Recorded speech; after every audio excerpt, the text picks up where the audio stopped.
Mica-Shift is a really cool technique. I'm Tammy Honaman. This is the Fire Mountain Jewelry Making Studio, and I can't wait to show you how to do this technique.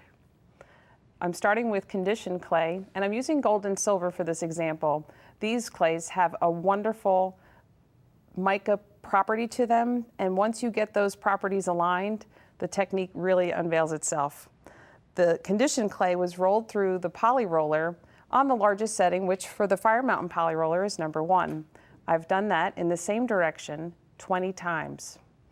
Once the clay is prepared, I've taken a large textured, deep textured mat, whether it's textured plate, rubber stamp, something with a very deep texture.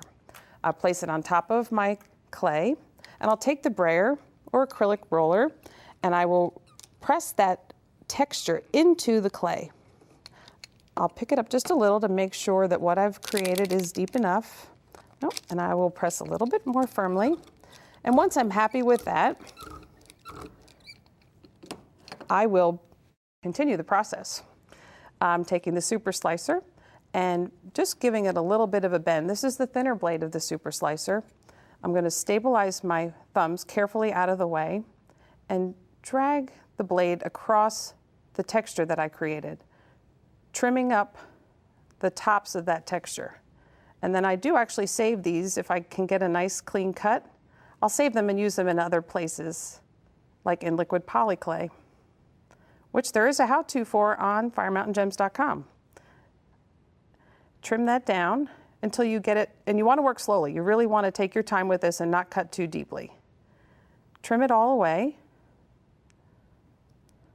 And then once you're sure you have it, all of the texture removed, you'll still see you have your pattern. That's the beautiful property of the mica.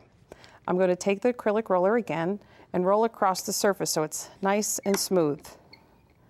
Now, what's hard to believe because of the trick of the holographic effect of the mica particles is that that really is a smooth surface. There's no texture there anymore. It really is just what happens with that mica particle compilation. You can use your super slicer, any of the cutters, any shape that you want to use to cut out whatever you're working toward in your design, and have fun.